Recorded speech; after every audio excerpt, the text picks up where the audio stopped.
Hola, soy Dimitri Alejandro Mondragón Montero, estudiante de la licenciatura en Contaduría Pública de la Universidad Tecnológica de México. Hoy les vengo a hablar de un tema que sé nos interesará mucho. Nos enfocaremos en el entorno interno de las organizaciones Walt Disney Company y Pixar, o dicho de otro modo, nos enfocaremos en sus modelos organizacionales. Sé que probablemente cuando escuchamos el nombre de Disney o de Pixar, podemos pensar que ambas industrias son las mismas, cosa que no es cierto. Existe una vasta diferencia la cual diferencia una como una productora y a la otra como una proveedora, por llamarlo así. A esto agreguemos sus formas de trabajo, en donde recordaremos brevemente lo que decía Max Weber con la teoría burocrática de la administración, la cual el modelo que esta teoría tenía implantado se halla con una de estas dos industrias que a continuación veremos. Sin nada más que decir, comencemos con conocer la historia de estas dos industrias que al día de hoy se han consolidado como unos referentes en el entretenimiento no solo infantil. Comencemos. Pixar, entidad que se constituyó y asimismo entró en operaciones en el año de 1979, la cual para ese entonces estaba a cargo por Edwin Catmull y Albie Wright, donde también John Lasseter fue parte de los fundadores de Pixar, no antes de irse a trabajar con Walt Disney Company. Para 1980 se consideraba como una organización joven, pequeña y empresarial. Fue una de las operadoras de Lucasfilm, la cual es reconocida por su secuela de Star Wars. No obstante, seguiremos de cerca tanto a Edwin Catmull como a Albie Wright, los cuales tenían el sueño de crear una película digital vía ordenador, algo que ciertamente era imposible siendo la tecnología la misma limitante para ese entonces. No fue hasta la cinta del Retorno del Jedi en donde la continuidad de esto se encontraba en intriga, debido a los ingresos que se habían obtenido de la misma. A esto agreguemos la misma obsesión por la creación de su propia película animada como una detonante para que Pixar y Lucasfilm se separaran y así se diera a conocer en 1986 a Pixar Studios. Pixar Studios se caracteriza por funcionar de una manera diferente de las demás. Libertad es lo que tenían para poder realizar cosas verdaderamente creativas. No obstante, es importante volver a hacer mención de una de las dos barreras con las que se encontrarían. Se trata de la tecnología. Y es que recordando lo que pretendían, primeramente tuvieron que comenzar realizando comerciales animados para que de ahí se diera a conocer a quien sería uno de los emblemas de Pixar, la lámpara flexible que juega con la pelota. Los comerciales tuvieron éxito y a raíz de ello optaron por tomarla como su mascota, o dicho de otro modo, como una animación referente a Pixar. Dichos comerciales serían del gusto para la gente, pero ahora debemos hacer mención de la segunda barrera a la que se tuvieron que enfrentar, la sustancia económica. Pese a que sus colaboradores y productores tenían una gran creatividad en donde ésta no tenía límites, su capital no era suficiente para poder crecer. Y es que es importante que por más convicción que podamos tener, si carecemos de ese factor, será difícil crecer, mas no imposible, ya que lo consiguiente fue contactar a inversionistas, financieros, en busca de fondos para poder financiar su propio proyecto. A la negativa de estos, optaron por vender ordenadores cuya función principal era la de crear gráficos. Estos iban destinados a agencias gubernamentales y científicos principalmente.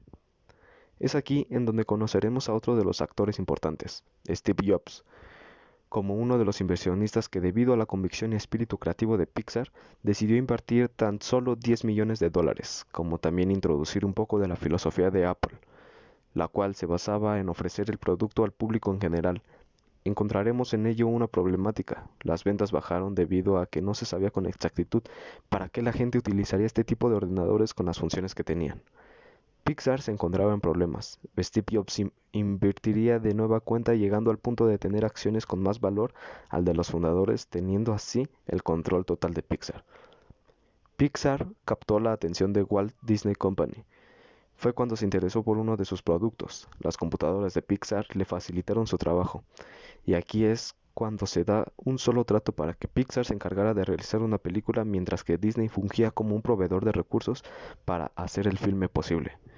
Hubo par de dificultades para la realización de ella. Incluso Steve Jobs llegó a pensar en vender a Pixar, pero no lo hizo. Decidió en dar una última oportunidad, la cual resultó muy asertiva.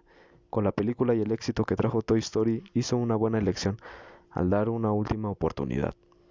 A primera vista podemos pensar en que este éxito radicó más por Disney que por Pixar, algo erróneo, ya que como lo habíamos dicho, Disney fungía como el proveedor para hacerlo posible. Sin embargo, esto resultó asertivo por la forma de trabajar de Pixar. Posteriormente, los conflictos comenzaban. Por una parte, Pixar estaba perdiendo al ver que guiones, personajes y títulos serían solo propiedad de Disney, así como el cobro de una tarifa por su distribución, algo que no le competía, ya que personajes, títulos y guiones eran propiedad de Pixar, por el hecho de crearlos y producirlos, solamente por ese hecho. A esto agreguemos la venta de mercancías como juguetes, ropa y otro tipo de insumos, los cuales también iban dirigidos solo para Disney. Esto sucedió cuando eran aún nada, así literalmente no eran nada, ya que solamente tenían un contrato estipulado para la creación de la película. Recordemos eso porque es de suma importancia. No fue hasta 2006 cuando Bob Iger, CEO, Chief Executive Officer de Disney, compró a Pixar, las disputas parecían calmar. Fue eso en el año 2006. A través de un intercambio de acciones se estipuló claramente que Pixar seguiría siendo el titular de sus personajes y demás cosas que involucren y sean producto de su creación. Pixar será una identidad autónoma, por decirlo así, de Disney, aunque se conoce que ambas compartían un mismo interés a su modo. Resaltemos otro punto importante, también que Disney no podía darse el lujo de separarse de quien verdaderamente era la dueña de todos los personajes. Ninguno de ellos formaba parte creativa de Disney, por lo contrario, llevaban 10 años desperdiciando dinero sin tener alguna ganancia en sus películas, hecho que cambió cuando conoció a Pixar y compañía. Una vez que conocemos un poco sobre la historia detrás de la mezcla de ambas organizaciones, que a decir verdad, fue una historia muy breve, pero que nos importará mucho para lo que nosotros estamos dirigidos. Debemos de conocer sus formas de trabajar. El éxito de Toy Story fue producto del esfuerzo y forma de trabajo de Pixar. Ellos eran una organización libre en donde no existían divisiones de trabajo. Mantenían un enfoque horizontal y asimismo se les denominaba como a una organización orgánica. Sistemas abiertos y un gran grado de iniciativa más que de cualquier otra cosa. Ahora, hagamos un poco de hincapié en su modelo organizacional. Derivado de que tenían internamente un modelo orgánico, conozcamos brevemente un poco de su enfoque, el cual enfatiza la importancia de alcanzar altos niveles de flexibilidad y desarrollo mediante el uso limitado de reglas y procedimientos, autoridad descentralizada y grados relativamente bajos de especialización. A esto, en este último puede que haya un error, porque si conocemos a sus colaboradores, todos eran altamente especializados. Los mismos productores eran encargados de plasmar este modelo, la creatividad de primera instancia. Era lo que le importaba a Pixar, dejando al lado una división de trabajo que no aportaba nada.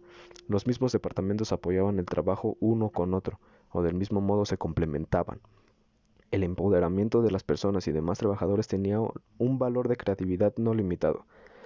Pixar tenía una autoridad descentralizada, ya que el equipo de trabajo tenía el poder de conllevar una iniciativa para alcanzar los objetivos planeados y así mismo apegarse a la visión.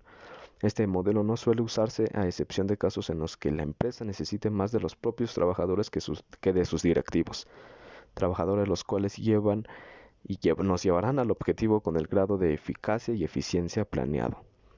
A ello es importante mencionar lo que dice Max Weber en su teoría burocrática, en donde dice que solo es utilizable el modelo mecánico cuando la severidad de disciplina, precisión y estabilidad son valores planeados a alcanzar, lo cual es totalmente contrario a Pixar. Alcanzar esos valores mediante las cabezas de la organización y por tanto diremos que existe una vasta pero muy diversa diferencia entre Pixar y Disney. Mientras que, como ya lo vimos, Pixar trata de agrupar al personal como el mismo jefe dándoles libertad, Disney se encargaba de una jerarquización como lo referencia al modelo mecanicista, tal y como lo plantea Max Weber en su teoría. El modelo mecánico enfatiza ahora la importancia de alcanzar altos niveles de producción y eficiencia mediante el uso extenso de reglas y procedimientos, caso contrario a Pixar, una autoridad centralizada y alta especialización de mano de obra. En este caso es el CEO Bob Iger la cabeza de Disney. De ahí es que encontramos que Disney al considerarse más global conlleva una jerarquización en la que se cuenta con los altos mandos, las unidades medias y a aquel personal encargado de alcanzar los niveles a través de reglas impuestas y las actividades limitadas, sobre todo en donde también las mismas actividades se dictaminan mediante el uso y seguimiento de políticas y reglas, todo con la cabal finalidad de, como lo decía Max Weber con la aplicación de su teoría burocrática, que el personal de una organización se apega a las reglas que sigue por convencimiento, si está especializado en su trabajo y es respetuoso de una jerarquía, mientras que la administración de la organización, si tiene clara la separación de propiedad, trabajador, organización, los cargos no se monopolizarán por los titulares y, además, sus reglas y procedimientos siempre están actualizadas y por escrito. En estas condiciones, que además están sujetas a un riguroso control, las organizaciones muy difícilmente serán ineficientes.